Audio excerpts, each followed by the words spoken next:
Hi guys, welcome back to my YouTube blog. ಎಲ್ಲರೂ ಹೇಗಿದ್ದೀರಾ? I hope ಎಲ್ಲರೂ ಚೆನ್ನಾಗಿದ್ದೀರಾ ಅಂತ ಅಂದ್ಕೊಳ್ತೀನಿ. ಇವತ್ತು ಶುಕ್ರವಾರ, ಪಾಪುನ ಅಂಗನವಾಡಿಲಿ ಬಿಟ್ಬಿಟ್ಟು ಬರೋಣ ಅಂತ ಹೇಳ್ಬಿಟ್ಟು ಹೋಗಿದ್ದೆ. ಅವನು ನನ್ನ ಬಿಟ್ಟು ಹಿಡಿತಾ ಇರಲಿಲ್ಲ, ಅದರಿಂದಾಗಿ ಅಲ್ಲೇ ಒಂದು ಸ್ವಲ್ಪ ಹೊತ್ತಿದ್ದೆ. ಅದಾದಮೇಲೆ ಪೇರೆಂಟ್ಸ್ ಮೀಟಿಂಗ್ ಅಂತ ಇಟ್ಕೊಂಡ್ರು. ಸ್ವಲ್ಪ ಅಂಗನವಾಡಿ ಎಲ್ಲ ಯಾವ ಥರ ಅಪ್ಡೇಟ್ ಮಾಡ್ತಾ ಇದ್ದಾರೆ ಅಂತ ಹೇಳ್ಬಿಟ್ಟು ಅದ್ರ ಬಗ್ಗೆ ಮಾಹಿತಿ ಕೊಡೋದಕ್ಕೆ ಅಂತ ಹೇಳ್ಬಿಟ್ಟು ಇರಿಸ್ಕೊಂಡಿದ್ರು. ಅದರಿಂದಾಗಿ ಅಲ್ಲೇ ಮೀಟಿಂಗ್ ಎಲ್ಲ ಮುಗಿಸ್ಕೊಂಡು ಅದಾದಮೇಲೆ ಇನ್ನೇನು ಮಧ್ಯಾಹ್ನ ಆಯಿತು. ಇವನಿಗೂ ಊಟ ಎಲ್ಲ ತಿನ್ನಿಸ್ಕೊಂಡೇ ಹೋಗೋಣ ಅಂತ ಹೇಳ್ಬಿಟ್ಟು ಅಲ್ಲೇ ಇದ್ದೆ. ಸ್ವಲ್ಪ ಇವನು ಒಬ್ಬನನ್ನೇ ವಿಡಿಯೋ ಮಾಡ್ಕೊಳ್ಳೋದಕ್ಕೆ ಆಗ್ತಾ ಇರಲಿಲ್ಲ, ಮಕ್ಕಳೆಲ್ಲ ಲೈನ್ ಕೂತ್ಕೊಂಡಿದ್ರಲ್ಲ, ಅದರಿಂದ ಸ್ವಲ್ಪನೇ ಕ್ಲಿಪ್ಪಿಂಗ್ ತೊಗೊಂಡು ಬಂದೆ. ಇವನಿಗೆ ಊಟ ಎಲ್ಲ ಮುಗಿಸ್ಕೊಂಡು ಇನ್ನು ಮಧ್ಯಾಹ್ನ ಊಟ ಮುಗ್ದಾದ್ಮೇಲೆ ಮಕ್ಕಳನ್ನೆಲ್ಲ ಮಲಗಿಸ್ತಾರೆ. ಇವನು ಮಲಗಲಿಲ್ಲ, ಅದರಿಂದಾಗಿ ಮನೆಗೆ ಕರ್ಕೊಂಡು ಹೋಗ್ತೀನಿ ಅಂತ ಹೇಳ್ಬಿಟ್ಟು ಕರ್ಕೊಂಬಂದು ಮನೆಗೆ ಮಲಗಿಸಿ ಮಿಕ್ಕಿದ ಕೆಲಸಗಳನ್ನೆಲ್ಲ ಮುಗಿಸ್ಕೊಂಡೆ. ಮುಗಿಸ್ಕೊಂಡು ಇನ್ನು ನೈಟಿಂದ ವ್ಲಾಗ್ ಕಂಟಿನ್ಯೂ ಮಾಡ್ತಾಯಿದ್ದೀನಿ. ಇವಾಗ LKG UKG ಎಲ್ಲ ಸ್ಟಾರ್ಟ್ ಆಗಿದೆಯಂತೆ ಅಂಗನವಾಡಿನಲ್ಲೇ. ಅದ್ರ ಬಗ್ಗೆ ಸ್ವಲ್ಪ ಮಾಹಿತಿ ಕೊಡೋದಕ್ಕೆ ಅಂತ ಹೇಳ್ಬಿಟ್ಟು ಮೀಟಿಂಗ್ ಕರೆದಿದ್ರು. ಅಲ್ಲೇ 1 ಅವರ್ 2 ಅವರ್ ಹೋಯ್ತು ಟೈಮು. ಇನ್ನು ಮನೆಯಲ್ಲಿ ಇವತ್ತು ಶುಕ್ರವಾರ ಆಗಿರೋದ್ರಿಂದ ಪೂಜೆ ಎಲ್ಲ ಮುಗಿಸ್ಕೊಂಡೇ ಹೋಗಿದ್ದೆ. ನನ್ನ ಮಗನ ಕರ್ಕೊಂಡೋಗಿ ಬಿಟ್ಟು ಬರೋದು ಅಷ್ಟು ಸಾಮಾನ್ಯವಾದ ಮಾತಾಗ್ತಾಯಿಲ್ಲ ನನಗೆ. ಯಾಕಂದರೆ ತುಂಬ ಆಟ ಮಾಡ್ತಾಯಿದ್ದೆ, ನಾನು ಬಿಟ್ಟು ಹೋಗ್ತಾನೆ ಇಲ್ಲ. ಹೋಗಿ ಹುಡುಗರ ಜೊತೆ ಆಟ ಆಡ್ಕೊಂಡು ಮಕ್ಳ ಜೊತೆ ಹೊಂದ್ಕೊಳ್ಳೋಣ ಅಂತಾನೆ ಇಲ್ಲ. ನಮ್ಮಮ್ಮ ಎಲ್ಲಿ ಬಿಟ್ಟೋಗ್ಬಿಡ್ತಾರೋ ಅನ್ನೋ ಇದರಲ್ಲೇ ಅವನು ಸ್ವಲ್ಪ ಯಾವಾಗಲೂ ನನ್ನೇ ಅಂಟ್ಕೊತಾ ಇರ್ತಾನೆ.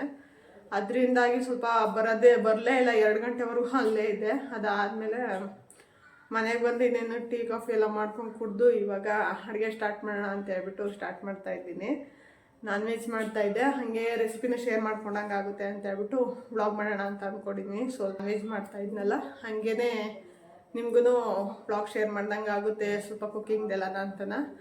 ದಯವಿಟ್ಟು ಇನ್ನೂ ಯಾರೆಲ್ಲ ಸಬ್ಸ್ಕ್ರೈಬ್ ಆಗಿಲ್ಲ ದಯವಿಟ್ಟು ಸಬ್ಸ್ಕ್ರೈಬ್ ಮಾಡಿಕೊಂಡು ಸಪೋರ್ಟ್ ಮಾಡಿ. ಯಾಕಂತಂದರೆ ನೀವು ಸಪೋರ್ಟ್ ಮಾಡೋದ್ರಿಂದ ನನಗೂ ವಿಡಿಯೋ ಮಾಡೋದಕ್ಕೆ ನಿಜವಾಗ್ಲೂ ಇಂಟ್ರೆಸ್ಟ್ ಬರುತ್ತೆ. ಇಲ್ಲಾಂದರೆ ಸ್ವಲ್ಪ ಇಂಟ್ರೆಸ್ಟ್ ಕಳ್ಕೊಂಬಿಡ್ತೀನಿ. ಅದರಿಂದಾಗಿ ದಯವಿಟ್ಟು ಸಬ್ಸ್ಕ್ರೈಬ್ ಮಾಡ್ಕೊಳ್ಳಿ. ನಾನಿವತ್ತು ಚಿಕನ್ ಫ್ರೈನ ಸ್ವಲ್ಪ ನಮ್ಮಮ್ಮರೆಲ್ಲ ಯಾವ ಥರ ಮಾಡ್ತಿದ್ರು ಅದೇ ಥರ ಮಾಡೋಣ ಅಂತ ಹೇಳ್ಬಿಟ್ಟು ಮಾಡ್ತಾಯಿದ್ದೀನಿ. ನಾವೆಲ್ಲ ಸ್ವಲ್ಪ ಎಣ್ಣೆನಲ್ಲಿ ಫ್ರೈ ಮಾಡಿಬಿಟ್ಟು ಎಲ್ಲ ಆ ಥರ ಹುರಿದ್ಬಿಟ್ಟೆಲ್ಲ ಹಾಕ್ಕೊಂಡು ಈ ನಾನ್ ವೆಜ್ ಎಲ್ಲ ಮಾಡ್ಕೊತೀವಿ. ಸ್ವಲ್ಪ ನಮ್ಮಮ್ಮರೆಲ್ಲನ ಏನು ಈ ಥರ ಎಲ್ಲ ಎಣ್ಣೆನಲ್ಲೇನೋ ಹುರಿತಾ ಇರಲಿಲ್ಲ. ಫಸ್ಟು ಮಸಾಲೆ ಎಲ್ಲ ರುಬ್ಕೊಂಡು ಅದಾದಮೇಲೆ ಒಗ್ಗರಣೆ ಹಾಕ್ಕೊಂಡವರು. ಸೊ ಅದೇ ಥರ ಮಾಡ್ಕೊಳ್ಳೋಣ ಅಂತ ಹೇಳ್ಬಿಟ್ಟು ಮಾಡ್ಕೊತಾ ಇದ್ದೀನಿ. ಈರುಳ್ಳಿ, ಬೆಳ್ಳುಳ್ಳಿ, ಕೊತ್ತಂಬರಿ, ಪುದೀನ ಮತ್ತು ಹಸಿಮೆಣ್ಸಿನ್ಕಾಯಿ ಮತ್ತು ಶುಂಠಿ ಇಷ್ಟನ್ನ ಹಸಿಯಾಗಿ ರುಬ್ಕೊಳ್ಳೋದು. ರುಬ್ಕೊಂಡಾದಮೇಲೆ ಸಾಂಬಾರು ಮಾಡ್ಕೊಬೇಕು. ಇವಾಗ ನಾನು ಯಾವ ಥರ ತೋರಿಸ್ತೀನಿ ನೋಡಿ, ಆ ಥರ ಮಾಡಿಕೊಂಡ್ರೆ ಚಿಕನ್ ಫ್ರೈ ಚೆನ್ನಾಗಿ ಬರುತ್ತೆ. ಮತ್ತು ಸ್ವಲ್ಪ ಅವಾಗೆಲ್ಲ ಯಾವ ಥರ ಅಡುಗೆಗಳನ್ನ ಮಾಡ್ತಾಯಿದ್ರು ಅವು ಹಳೆಯವು ಎಲ್ಲ ಸ್ವಲ್ಪ ಒಂದು ಮೆಮೊರೀಸ್ ಇರುತ್ತೆ. ಅದರಿಂದಾಗಿ ಅದೇ ಥರ ಮಾಡೋಣ ಅಂತ ಹೇಳ್ಬಿಟ್ಟು ಮಾಡ್ತಾಯಿದ್ದೀನಿ. ಇವಾಗ ರುಬ್ಕೊಂಡು ಆದಮೇಲೆ ಸ್ವಲ್ಪ ಇವಾಗ ಚಿಕನ್ ಮಾಡೋದಕ್ಕೆ ಅಂತ ಹೇಳ್ಬಿಟ್ಟು ಹೇಳೋಣ. ಚಿಕನ್ನೆಲ್ಲ ಅಲ್ಲೇ ಒಂದು ಸಲ ತೊಳೆದಿದ್ದೆ. ಸ್ವಲ್ಪ ಅಲ್ಲಿಂದನೇ ಕಟ್ ಮಾಡಿಸ್ಕೊಂಡು, ಅಂದರೆ ಇಲ್ಲಿ ಹತ್ರದಲ್ಲಿ ಎಲ್ಲೂ ಚಿಕನ್ ಅಂಗಡಿ ಇಲ್ಲ. ಸ್ವಲ್ಪ ಫೋನ್ ಮಾಡಿ ಹೇಳಿದ್ರೆ ಚಿಕನ್ ಅಂಗಡಿಯವರನ್ನೇ ಕಟ್ ಮಾಡ್ಕೊಂಬಂತ ತಂದುಕೊಡ್ತಾರೆ. ನಾವು ಒಂದು ಕೋಳಿ ಪೂರ್ತಿ ಹಾಕ್ಸಿದ್ವಿ. ಯಾಕಂತಂದರೆ 1 kg ಎಲ್ಲ ಏನು ಬೇಡ ಅಂತ ಹೇಳ್ಬಿಟ್ಟು ಸ್ವಲ್ಪ ಕಬಾಬ್ನು ಮತ್ತು ಚಿಕನ್ ಫ್ರೈ ಮಾಡೋಣ ಅಂತ ಹೇಳ್ಬಿಟ್ಟು 1 ಕೋಳಿ ಪೂರ್ತಿ ಹಾಕ್ಸಿದ್ವಿ. ಅದು ಹಾರ್ಟು ಏನೋ ಅಂತಾರಲ್ಲ, ಅದನ್ನು ಸುಟ್ಕೊಂಡು ತಿನ್ಕೊಂಬಿಟ್ವಿ ನಾನು ನನ್ನ ಮಗ ಇಬ್ಬರೂ. ಇನ್ನು ಮಿಕ್ಕಿದ್ದೆಲ್ಲ ಸ್ವಲ್ಪ ಒಂದು ಅರ್ಧ ಚಿಕನ್ ಫ್ರೈ ಮಾಡಿಕೊಂಡು ಇನ್ನೊಂದು ಅರ್ಧ ಭಾಗ ಕಬಾಬ್ ಮಾಡ್ಕೊತಾ ಇದ್ದೀನಿ. ಸ್ವಲ್ಪ ಬಾಣಲಿ, ದೊಡ್ಡ ಬಾಣಲಿನೇ ತೊಗೊಂಡಿದ್ದೀನಿ. ಯಾಕಂತ ಅಂದರೆ ನನಗೆ ಸ್ವಲ್ಪ ಕೈ ಆಡ್ಸೋದಕ್ಕೆಲ್ಲ ಜಾಗ ಚೆನ್ನಾಗಿರಬೇಕು. ಸ್ವಲ್ಪ ಮೊಬೈಲು ಬೇರೆ ಹೋಲ್ಡ್ ಮಾಡಿರ್ತೀನಿ, ಮತ್ತು ಸ್ವಲ್ಪ ಅಲ್ಲಿ ಕರೆಕ್ಟಾಗಿ ಒಂದು ಗ್ರಿಪ್ ಸಿಗೋದಿಲ್ಲ. ಮತ್ತು ಚಿಕ್ಕದಾದರೆ ವಿಡಿಯೋ ಕ್ಲಾರಿಟಿನೂ ಕರೆಕ್ಟಾಗಿ ಬರೋದಿಲ್ಲ. ಅದರಿಂದಾಗಿ ಸ್ವಲ್ಪ ದೊಡ್ಡ ಬಾಣಲಿನೇ ತೊಗೊಂಡಿದ್ದೀನಿ, ವಿಡಿಯೋ ಮಾಡಬೇಕಾದ್ರೂ ನೀಟಾಗಿ ಕಾಣಲಿ ಅಂತ ಹೇಳ್ಬಿಟ್ಟು. ಇವಾಗ ಸ್ವಲ್ಪ ಎಣ್ಣೆ ಹಾಕ್ಕೊಂಡು ಎಣ್ಣೆ ಕಾದ್ಮೇಲೆ ಒಂದು ಅರ್ಧ ಈರುಳ್ಳಿ ಫ್ರೈ ಮಾಡೋದಕ್ಕೆ ಹಾಕ್ಕೊತಾ ಇದ್ದೀನಿ. ಅದು ಫ್ರೈ ಆದಾದಮೇಲೆ ತೊಳೆದಿಟ್ಕೊಂಡಿರೋ ಅಂಥ ಚಿಕನ್ನ ಹಾಕ್ಕೊಂಡು 1 ನಿಮಿಷ ಫ್ರೈ ಮಾಡ್ಕೊಂಡ್ರೆ ಆಯಿತು. ಇಲ್ಲ ಅಂತ ಅಂದರೆ ಫಸ್ಟೇ ನಾವು ಮಸಾಲೆ ಏನು ರುಬ್ಕೊಂಡಿರ್ತೀವೋ ಅದನ್ನು ಫ್ರೈ ಮಾಡಿಕೊಂಡು ಅದಾದಮೇಲೆ ಚಿಕನ್ ಹಾಕ್ಕೊಬೋದು. ಯಾವ ಥರನಾದರೂ ಮಾಡ್ಕೊಬೋದು. ಬಟ್ ನಾನಿಲ್ಲಿ ಫಸ್ಟು ಸ್ವಲ್ಪ 1 ನಿಮಿಷ 2 ನಿಮಿಷ ಅಷ್ಟೇ ಸ್ವಲ್ಪ ಚಿಕನೆಲ್ಲನ ಫ್ರೈ ಮಾಡ್ಕೊತೀನಿ.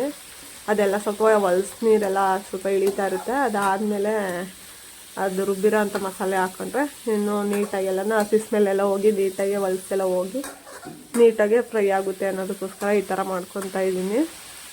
ಸಾಮಾನ್ಯವಾಗಿ ನಮ್ಮ ಮನೆಯಲ್ಲಿ ಜಾಸ್ತಿ ಚಿಕನ್ ಫ್ರೈ ಆಗಲಿ ಅಥವಾ ಸಾಂಬಾರೇ ಆಗಲಿ ಮಾಡೋದಿಲ್ಲ. ಯಾಕಂತಂದರೆ ನಮ್ಮ ಮನೆಯಲ್ಲಿ ಜಾಸ್ತಿ ಈ ಸಾಂಬಾರು ಫ್ರೈ ಖಾಲಿ ಆಗೋದಿಲ್ಲ, ವೇಸ್ಟೇ ಆಗುತ್ತೆ.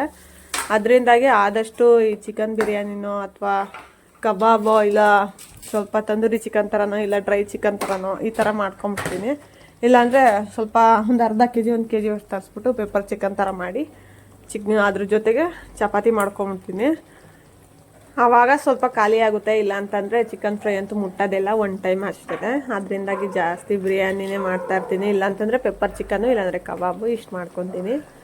ಸ್ವಲ್ಪ ಈ ಥರ ಎಲ್ಲ ಫ್ರೈಗೆ ಸಾಂಬಾರೆಲ್ಲ ಮಾಡೋದು ಕಡಿಮೆನೇ. ಊರ ಕಡೆ ಹೋದರೆ ಮಾತ್ರ ಸಾಂಬಾರು ಮತ್ತು ಫ್ರೈ ಮಾಡ್ಕೊತೀನಿ. ಅಲ್ಲೂ ಇತ್ತೀಚೆಗೆ ಸ್ವಲ್ಪ ಅವರು ಅಪ್ಡೇಟ್ ಆಗ್ಬಿಟ್ಟವ್ರೆ. ಅವರು ಬಿರಿಯಾನಿ ಕೇಳ್ತಾರೆ, ಬಿರಿಯಾನಿ ಮಾಡು, ಸಾಂಬಾರು ಬೇಡ, ಫ್ರೈ ಬೇಡ ಅಂತ ಹೇಳ್ಬಿಟ್ಟು. ಅದರಿಂದ ಅಲ್ಲೋದಾಗಲೂ ಕೆಲವೊಂದು ಸಲ ಬಿರಿಯಾನಿನೇ ಮಾಡ್ತಾಯಿರ್ತೀನಿ. ನಮ್ಮ ರಿಲೇಷನಲ್ಲಿ ನಾನು ಸ್ವಲ್ಪ ಬಿರಿಯಾನಿ ಮಾಡ್ತೀನಿ ಅಂತಂದ್ರೇ ಕೆಲವೊಬ್ಬರಿಗೆ ಒಂಥರ ಹೆಂಗೆ ಅಂತಂದರೆ ಅಯ್ಯೋ ಯಾವಾಗಲೂ ಬಿರಿಯಾನಿ ಅಂತಾರಪ್ಪ ಇವರು ಅನ್ನೋ ಥರ ಒಂದು ಮೈಂಡಲ್ಲಿ ಫಿಕ್ಸ್ ಆಗಿಬಿಟ್ಟವ್ರೆ. ಇನ್ನೇನು ಮಾಡೋಕ್ಕಾಗಲ್ಲ. ತಿನ್ನೋರು ಇಲ್ಲ ಅಂತ ಅಂದಾಗ ಮಾಡೋದಕ್ಕೆ ನಮಗೂ ಬೇಜಾರಾಗುತ್ತೆ. ಅದರಿಂದಾಗಿ ಮಾಡೋದಕ್ಕೆ ಹೋಗೋದಿಲ್ಲ.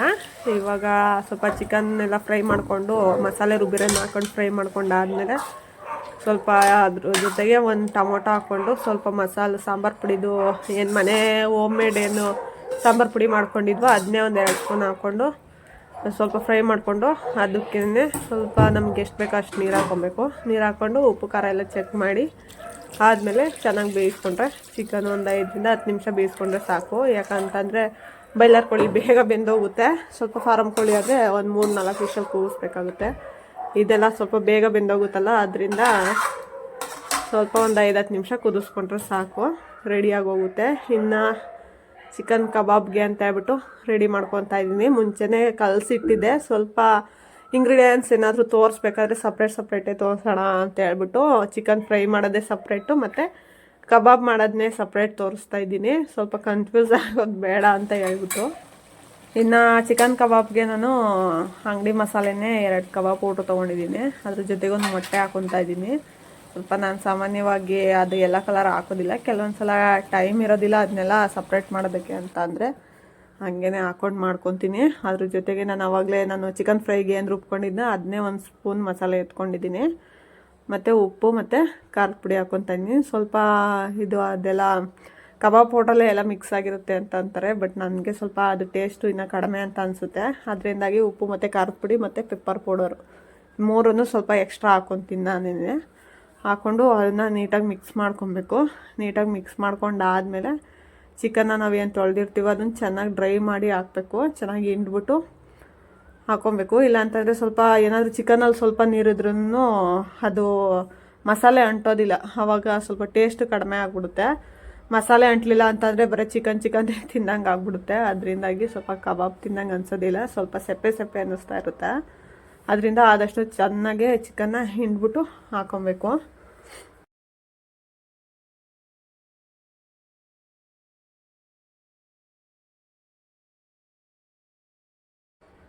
ಚಿಕನ್ನ ಮ್ಯಾರಿನೇಟ್ ಮಾಡಿ ಎತ್ತಿಟ್ಟು ಇನ್ನು ಸ್ವಲ್ಪ ಸಾಂಬಾರು ಏನು ಫ್ರೈ ಮಾಡ್ಕೊಂಡಿದ್ನಲ್ಲ ಅದನ್ನ ಸ್ವಲ್ಪ ಟೇಸ್ಟ್ ನೋಡಿದೆ. ಯಾಕೋ ಸ್ವಲ್ಪ ಉಪ್ಪು ಕಡಿಮೆ ಅಂತ ಅನ್ನಿಸ್ತು. ಅದರಿಂದಾಗಿ ಸ್ವಲ್ಪ ಉಪ್ಪು ಹಾಕಿ ಕುದಿಯೋದಕ್ಕೆ ಇಟ್ಟಿದ್ದೆ.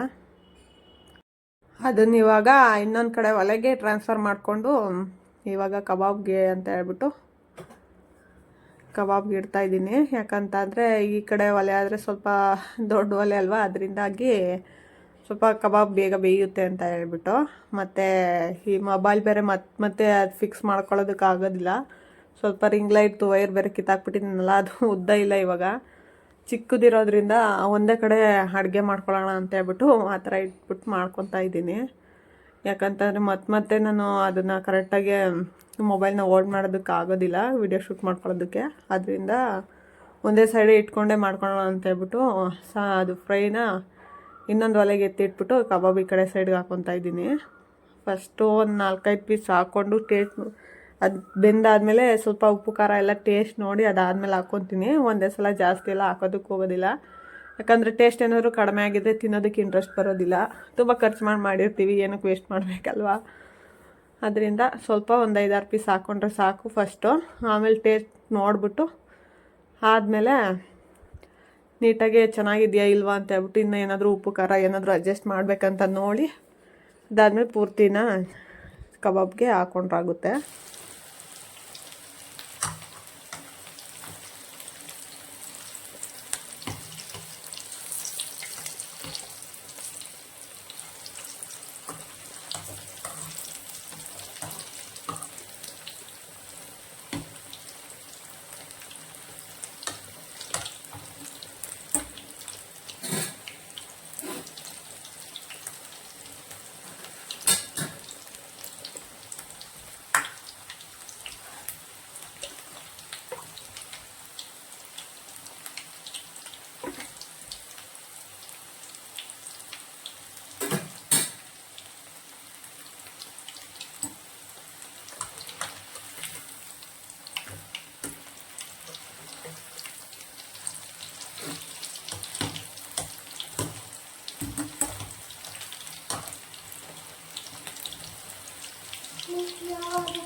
ಸ್ವಲ್ಪ ಕಬಾಬ್ ಮಾಡ್ಬೇಕಾದ್ರೆ ತೀರಾ ಹೈ ಫ್ಲೇಮ್ಗೂ ಇಟ್ಬೇಡಿ, ತೀರಾ ಲೋ ಫ್ಲೇಮ್ಗೂ ಇಡಬೇಡಿ, ಮೀಡಿಯಮ್ ಫ್ಲೇಮ್ಗೆ ಇಟ್ಬಿಟ್ಟು ಮಾಡ್ಕೊಳ್ಳಿ. ಅವಾಗ ಕಬಾಬ್ ಒಳಗಡೆ ಎಲ್ಲ ಬೇಯುತ್ತೆ. ಇಲ್ಲ ಅಂತಂದರೆ ಸ್ವಲ್ಪ ಚಿಕನ್ ಒಳಗಡೆ ಬೆಂದಿರೋದಿಲ್ಲ, ಮೇಲ್ಗಡೆ ಮಾತ್ರ ಅದು ಇದೇನಿರುತ್ತೋ ಮಸಾಲೆ ಮಾತ್ರ ಬೆಂದ್ಕೊಂಡಿರುತ್ತೆ.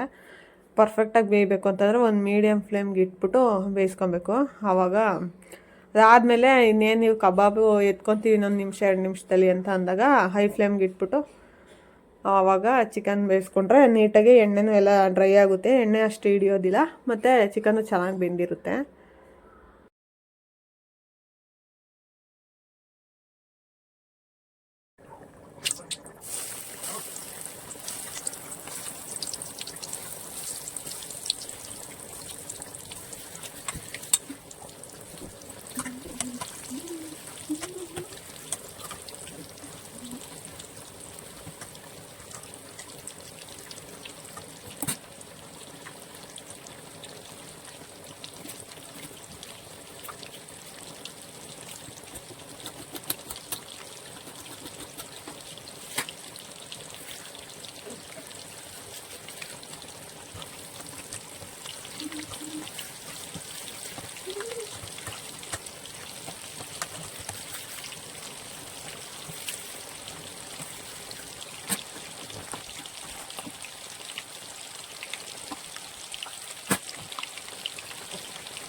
ನಮ್ಮ ಮನೆಯಲ್ಲಿ ಏನಂತಂದರೆ ಕಬಾಬು ಆದಂಗೆ ಹಾಕ್ಕೊಟ್ರೆ ತಿಂದು ಖಾಲಿ ಮಾಡ್ತಾರೆ.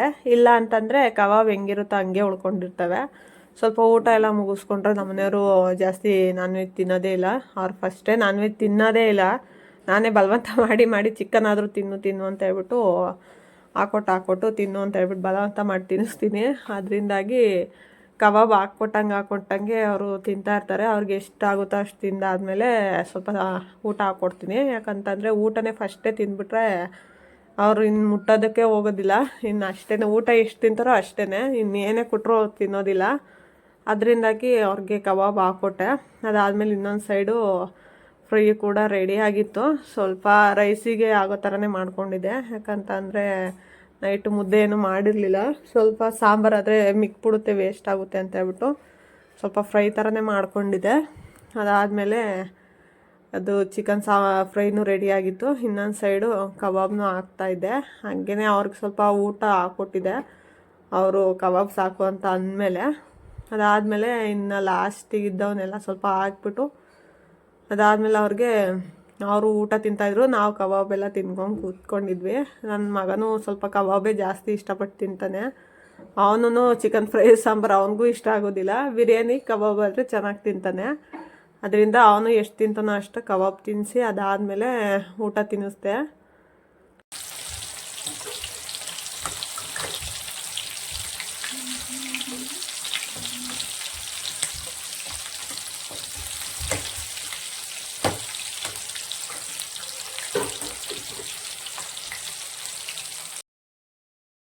ಇವಾಗ ನಾನು ಊಟ ಮಾಡೋಣ ಅಂತ ಹೇಳ್ಬಿಟ್ಟು ಹಾಕೊಂಡಿದ್ದೆ. ಸ್ವಲ್ಪ ನನ್ನ ಮಗನಿಗೆ ಅಷ್ಟಾಗಿ ಅವನಿಗೆ ಸಪ್ರೇಟ್ ತಿನ್ಸೋಕೆ ಹೋದರೆ ಅಷ್ಟು ಕರೆಕ್ಟಾಗಿ ತಿನ್ನೋದಿಲ್ಲ. ಅದರಿಂದ ಸ್ವಲ್ಪ ನನ್ನ ಜೊತೆ ನಾನು ತಿನ್ಬೇಕಾದ್ರೆ ಸ್ವಲ್ಪ ತಿನ್ನಿಸ್ತಾ ಇರ್ತೀನಿ.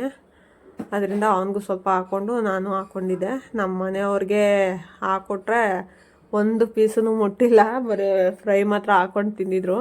ಚಿಕನ್ ಎಲ್ಲ ಹಂಗೆ ಇತ್ತು. ಅದರಿಂದಾಗೆ ನಾನು ನನಗೆ ಈ ನಾನ್ ವೆಜ್ ಮಾಡೋದಕ್ಕೆ ಬೇಜಾರಾಗ್ಬಿಡುತ್ತೆ. ಅವ್ರು ತಿನ್ನಲ್ಲ, ನಾನು ಒಬ್ಬಳೇ ತಿನ್ನಬೇಕು. ನನ್ನ ಮಗನೂ ನಾನ್ ವೆಜ್ ಅಷ್ಟು ಇಷ್ಟನೇ ಪಡೋದಿಲ್ಲ. ಕಬಾಬು ಬಿರಿಯಾನಿ ಇವೆರಡೇ ಇಷ್ಟಪಡೋದು. ಅದರಿಂದಾಗಿ ನಾನ್ ವೆಜ್ ಜಾಸ್ತಿ ಮಾಡೋದಕ್ಕೆ ಇಷ್ಟಪಡೋದಿಲ್ಲ. ಅವರು ನನಗೆ ಅಂತಂದರೆ ಹೋಟ್ಲಲ್ಲಿ ತಂದು ಕೊಟ್ಬಿಡ್ತಾರೆ. ಇಲ್ಲ ಅಂತಂದರೆ ಮಾಡಿದ್ರೆ ಸ್ವಲ್ಪ 1 kg ಇಲ್ಲ ಅರ್ಧ kg ತಗೊಂಡು ಮಾಡ್ತೀನಿ ಅಷ್ಟೇ. ಮಾಡಿದ್ರು ಆವಾಗ್ಲೂ ಫ್ರೈ ಮಾಡೋದಕ್ಕೆ ಹೋಗೋದಿಲ್ಲ. ಸ್ವಲ್ಪ ಡ್ರೈ ಚಿಕನ್ ಮಾಡ್ಕೊಂಬಿಡ್ತೀನಿ. ಇನ್ನು ಸಾಂಬಾರು ಟೇಸ್ಟ್ ಚೆನ್ನಾಗಿ ಬಂದಿತ್ತು. ಕಬಾಬೂ ತುಂಬ ಟೇಸ್ಟ್ ಚೆನ್ನಾಗಿತ್ತು. ಊಟ ಎಲ್ಲ ಮುಗಿಸ್ಕೊಂಡ್ವಿ. ಇವನು ಊಟ ಮಾಡಾದ್ಮೇಲೆ ಬರೆಯೋದಕ್ಕೆ ಕುಂತಿದ್ದ. ಎಷ್ಟೊತ್ತಿನಲ್ಲಿ ಗೊತ್ತಾ ಟೈಮು? ಆಗಲೇ 11 ಗಂಟೆ ಆಗ್ತಾ ಬಂದಿತ್ತು. ಆವಾಗ ನಾನು ಬರಿತೀನಿ ಅಂತ ಹೇಳ್ಬಿಟ್ಟು ಕುತ್ಕೊಂಡು ಬರೀತಾ ಇದ್ದ. ಏನಾದರೂ ಮಾಡ್ಕೊ ಅಂತ ಹೇಳ್ಬಿಟ್ಟು ತಿರ್ಗಾ ನಾನು ಸ್ವಲ್ಪ ನಾನ್ ವೆಜ್ ತಿಂದಾಗ ಡೈಜೆಸ್ಟ್ ಆಗಲ್ಲ ಅಂತ ಹೇಳ್ಬಿಟ್ಟು ಬಿಸಿನೀರು ಇಡೋದಕ್ಕೆ ಅಂತ ಹೋಗಿದ್ದೆ. ಹಾಗೆ ಇನ್ನೇನು ವಿಡಿಯೋ ಎಂಡ್ ಮಾಡೋದಕ್ಕೂ ಒಂದು ಕ್ಲಿಪ್ಪಿಂಗ್ ಬೇಕಾಗಿತ್ತಲ್ಲ, ಅದರಿಂದ ಹಾಗೆ ಒಂದು ಕ್ಲಿಪ್ಪಿಂಗ್ ತೊಗೊಂಡು ಬಂದೆ. ಸ್ವಲ್ಪ ಚಿಕನ್ ಫ್ರೈ ಇನ್ನೂ ಮಿಕ್ಕಿತ್ತು, ಕಬಾಬೂ ಸ್ವಲ್ಪ ಮಿಕ್ಕಿತ್ತು, ಸ್ವಲ್ಪ ರೈಸ್ ಮಿಕ್ಕಿತ್ತು ಅಷ್ಟೇ. ಎಲ್ಲ ನೀಟಾಗೆಲ್ಲ ಏನೇ ಮಾಡಿದಾಗೆಲ್ಲ ಏನು ಬಿಡೋದಿಲ್ಲ. ಸ್ವಲ್ಪ ಸಿಂಕ್ ಹತ್ರ ಎಲ್ಲ ಏನು ಗಲೀಜು ಮಾಡೋದಿಲ್ಲ, ನೀಟಾಗಿ ಕ್ಲೀನ್ ಮಾಡಿ ಬಿಟ್ಬಿಡ್ತೀನಿ. ಅದರಿಂದಾಗಿ ಪಾತ್ರೆಗಳನ್ನೆಲ್ಲ ತೊಳೆದಿದ್ದೆ. ಯಾವುದೋ ಒಂದು ಹಾರರ್ ಮೂವಿ ನೋಡಿಕೊಂಡು ಪಾತ್ರೆ ತೊಳಿತಾ ಇದ್ದೆ. ನಮ್ಮ ಮನೆಯವ್ರು ಇಂಥವೆಲ್ಲ ನೋಡ್ಕೊಂಡು ಪಾತ್ರೆ ತೊಳಿ ಅರ್ಧ ರಾತ್ರಿನಲ್ಲಿ ಎದ್ರುಕೋ ಅಂತ ಹೇಳ್ಬಿಟ್ಟು ಬೈತಾಯಿದ್ರು. ಇನ್ನು ಮನಿ ಪ್ಲ್ಯಾಂಟ್ ನಮ್ಮ ಮನೆಗೆ ಬಂದಮೇಲೆ ಒಂದು 3 ಎಲೆನೇನೋ ಬಂದಿದೆ. ತುಂಬ ಚೆನ್ನಾಗಿ ಬೆಳೀತಾ ಇದೆ. ನನಗೆ ಇದೊಂದು ಖುಷಿ. ನನಗೆ ಈ ಥರ ಗಿಡಗಳು ನಾನು ಹಾಕಿದಾಗ ಅವೇನಾದರೂ ಚೆನ್ನಾಗಿ ಚಿಗುರಿ ಬಂದರೆ ನನಗೆ ತುಂಬ ಖುಷಿ ಆಗುತ್ತೆ. ಅದರಿಂದ ಅದೊಂದು ವಿಡಿಯೋ ಮಾಡಿಕೊಂಡೆ. ತುಂಬ ಚೆನ್ನಾಗಿದೆ ಮನಿ ಪ್ಲ್ಯಾಂಟ್. ಏನೋ ಇದ್ದಿದ್ರೆ ಮನೆ ಇರ್ತದೆ ಅಂತ ಅಂತಾರೆ. ಇನ್ನು ಯಾವ ಮನೆಯೂ ಬರ್ತಾ ಇಲ್ಲ. ನೋಡಬೇಕು ಇನ್ಮೇಲಿಂದನಾದರೂ ಬರುತ್ತೋ ಏನು ಅಂತನ. ಸೊ ಇಷ್ಟೇ ಇವತ್ತಿನ ವ್ಲಾಗ್ನ ಎಂಡ್ ಮಾಡೋಣ. ಇನ್ನೇನು ಬಿಸಿನೀರು ಫ್ಲಾಸ್ಕಿಗೆಲ್ಲ ಹಾಕ್ಕೊಂಡು ತೊಗೊಂಡು ಹೋಗ್ತೀನಿ. ಇಷ್ಟೇ ಇವತ್ತಿನ ವ್ಲಾಗು. ಇಲ್ಲಿಗೆ ವ್ಲಾಗ್ನ ಎಂಡ್ ಮಾಡೋಣ. ಈ ವಿಡಿಯೋ ಇಷ್ಟ ಆದರೆ ಪ್ಲೀಸ್ ಒಂದು ಲೈಕ್ ಮಾಡಿ ಮತ್ತು ಸಬ್ಸ್ಕ್ರೈಬ್ ಆಗಿ. ತುಂಬ ವೀಡಿಯೋಗಳನ್ನ ಲೇಟಾಗಿ ಹಾಕ್ತಾಯಿದ್ದೀನಿ. ನನ್ನ ಡೈಲಿ ವ್ಯೂವರ್ಸ್ ಏನಿದ್ದೀರಾ ದಯವಿಟ್ಟು ಬೇಜಾರು ಮಾಡ್ಕೋಬೇಡಿ. ಮತ್ತು ದಯವಿಟ್ಟು ಇನ್ನೂ ಸಬ್ಸ್ಕ್ರೈಬ್ ಆಗದಲ್ಲೇ ಇರೋರಿಗೆ ತುಂಬ ರಿಕ್ವೆಸ್ಟ್ ಮಾಡ್ಕೊತಾ ಇದ್ದೀನಿ. ಆದರೂ ಸಬ್ಸ್ಕ್ರೈಬರ್ಸ್ ತುಂಬ ಕಡಿಮೆ ಇದ್ದೀರಾ. ದಯವಿಟ್ಟು ಸಬ್ಸ್ಕ್ರೈಬ್ ಮಾಡ್ಕೊಳ್ಳಿ. ವಿಡಿಯೋನ ಇಲ್ಲಿಗೆ ಎಂಡ್ ಮಾಡ್ತಾಯಿದ್ದೀನಿ. ಮತ್ತು ವಿಡಿಯೋ ಇಷ್ಟ ಆದರೆ ಪ್ಲೀಸ್ ನಿಮ್ಮ ಫ್ರೆಂಡ್ಸು ಮತ್ತು ಫ್ಯಾಮಿಲಿ ಮೆಂಬರ್ಸ್ಗೂ ಶೇರ್ ಮಾಡಿ. ಅವರು ಕೂಡ ವಿಡಿಯೋ ನೋಡಿ ಚಾನಲ್ಗೆ ಸಪೋರ್ಟ್ ಮಾಡಲಿ. ಸೊ ದಯವಿಟ್ಟು ಸಬ್ಸ್ಕ್ರೈಬ್ ಆಗಿ. ತುಂಬ ರಿಕ್ವೆಸ್ಟ್ ಮಾಡ್ತಾಯಿದ್ದೀನಿ. ಇಲ್ಲಿಗೆ ವ್ಲಾಗ್ನ ಎಂಡ್ ಮಾಡೋಣ. Take care all. Bye. Good night.